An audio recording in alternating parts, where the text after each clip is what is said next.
Hari ketiga pembuatan ABG Camp itu mendatarkan bagian bawah jenjang kedua.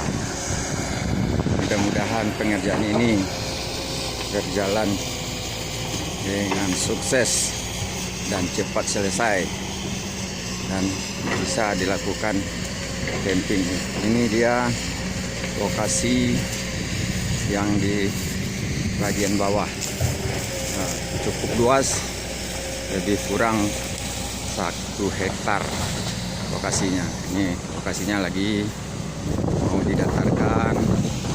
Nah, ini lokasi di atas yang pertama.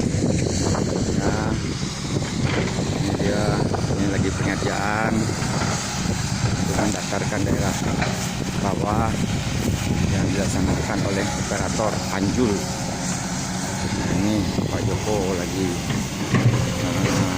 mengawasi kegiatannya. Ini dia membuang kayu-kayu besar yang ada di sini, disingkirkan.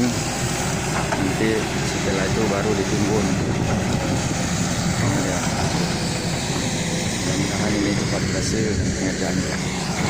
Ini posisi sungai yang ada di bawah ABG Camp.